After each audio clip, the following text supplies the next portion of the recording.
22구 북중미 월드컵 본선 진출을 위한 아시아 최종 예선이 이제 2경기 남은 상황에서 대한민국의 9번째 경기가 이라크에서 열리게 되었습니다.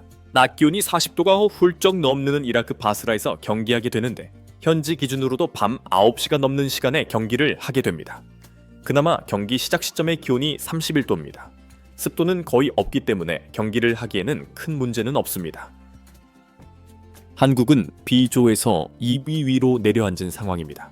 요르단이 오만과의 경기에서 3대0 대승을 거두면서 승점이 16점으로 동점이 되었고 골 득실에 밀려서 지금 2위가 된 것입니다. 현재 대한민국이 월드컵 본선에 진출을 못할 거라고 예상하는 경우는 거의 0%라고 해도 과언이 아닐 것입니다. 그런데 분명한 건 아직 결정된 건 아무것도 없다는 것입니다. 이라크와의 경기에서 패배한다면 승점을 쌓지를 못하게 되고 마지막 10번째 경기인 쿠웨이트와의 경기에서마저 패배를 해버린다면 3위로 플레이오프까지 치러야 하는 끔찍한 사건이 일어나게 됩니다. 중국을 월드컵 본선에 나가게 하려고 본선 진출 국가를 48개국으로 늘리고 아시아에 8,005장을 부여했는데도 이렇게 월드컵 본선 진출이 어려워서야 되겠습니까? 중국은 남은 2경기를 통해서 조 3이라도 노려보려고 했고 특히 신태용 감독을 경질시킨 인도네시아를 격파해 주기를 바라기도 했지만 욕심이 너무 컸습니다. 중국은 인도네시아전에서마저 패배하면서 본선 진출 실패가 확정되었습니다. 네, 바이바이. 일본은 이미 확정이 된 상황입니다. 한국이 무패를 기록하고도 2위인 이유는 팔레스타인 같은 팀을 한 번도 이기지 못했기 때문에 벌어지는 사태입니다. 정말 황당하죠. 특히 3월에 치러졌던 2경기를 모두 비긴 것도 문제였습니다. 한국은 이라크와의 경기에서 무승부만 거둬도 본선 진출 확정이 됩니다. 그런데 한국이 이라크 원정에서 성적이 좋지를 못합니다. 거기다 손흥민이 아예 명단 제외가 되어 있었습니다. 홍명보 감독이 무리시키지 않겠다라고 했었지만 아예 명단 제외가 될 줄은 전혀 예상 못했는데요. 손흥민의 발 상태가 확실히 문제가 있었고 아직도 회복이 되지 못했던 거였습니다. 회복이 되기 전에 무리한 출전을 했던 게 화근이 되었던 것 같습니다. 하지만 또 생각해보면 소속팀의 결승전을 위해서 무리할 수밖에 없었다는 것도 이해해야죠.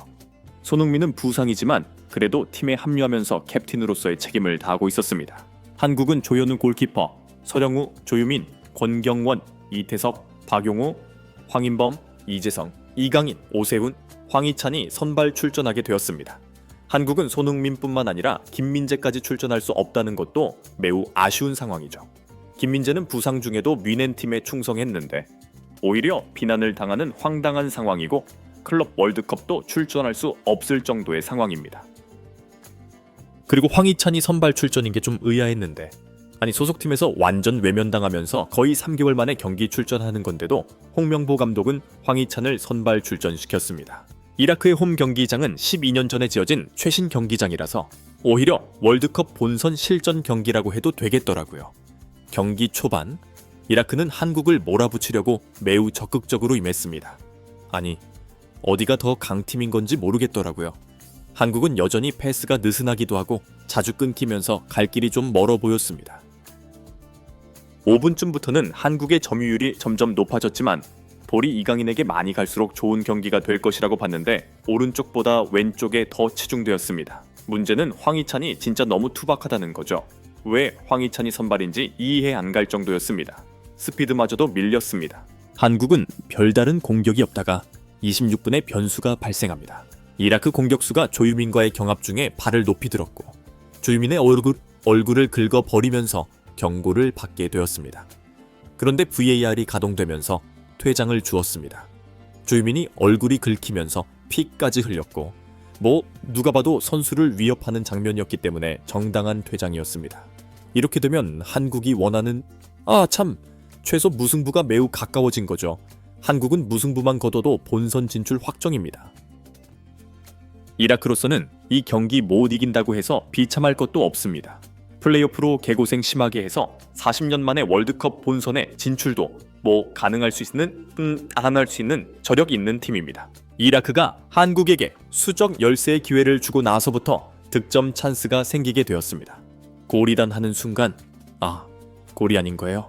31분에 황인범의 완벽한 어시스트가 있었는데 황희찬이 노마크 상황에서 왼발 슈팅으로 그물까지 움직였습니다.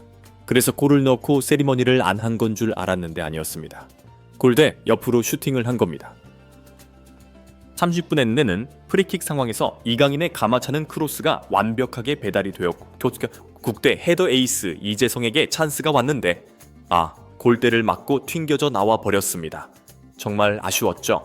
그리고 전반 종료 직전에 이강인이 마음먹고 중거리 슈팅을 했는데 이마저도 골대를 맞으면서 퀄리티 높은 슈팅 찬스들이 결과를 만들지 못했습니다.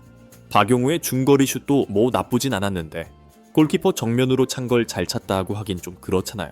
과정 자체는 그리 흥미롭지 못했지만 슈팅 찬스들은 퀄리티가 높았습니다.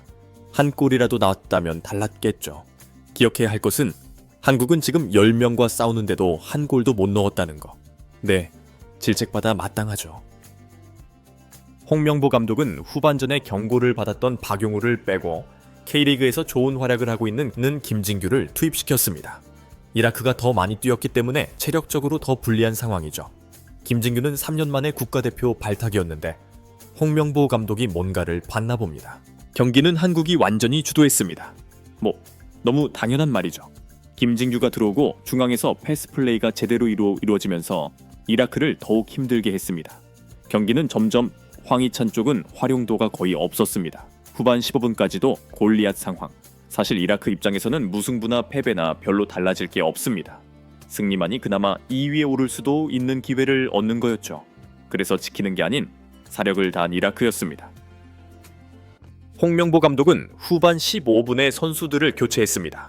황희찬과 오세훈을 빼고 문선민과 오형유를 투입시켰습니다.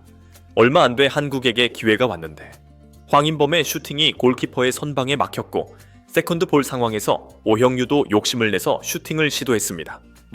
나쁘지 않았어요. 그리고 원하고 바라던 선제골이 63분에 터집니다. 김진규, 서령우, 이강인의 패스 플레이가 빛을 발했습니다. 서령우가 컷백한 것을 이강인이 김진규에게 내줬고 교체 투입된 김진규가 득점에 성공한 것입니다. 홍명보 감독의 용병술, 또 성공 이강인의 도움이었습니다. 이라크는 더 급해졌죠. 이라크에게는 오로지 승리만이 필요한 상황이니까요. 이어서 이재성에게 또 한 번 헤더 슈팅 기회가 왔는데 이번엔 선방에 막히면서 득점에 또 실패하고 말았습니다. 기온이 매우 높은 만큼 선수들이 지칠 수밖에 없죠.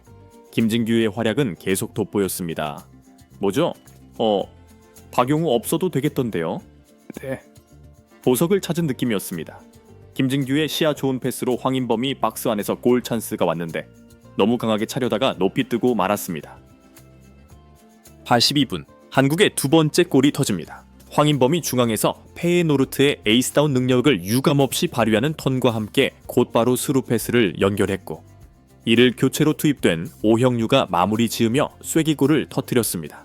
2대0, 상대 퇴장이 있었지만 어쨌든 2대0, 한국의 11회 연속 월드컵 본선 진출이 확정되었습니다. 이렇게 되면 최종전은 그냥 편안하게 보면 되겠네요.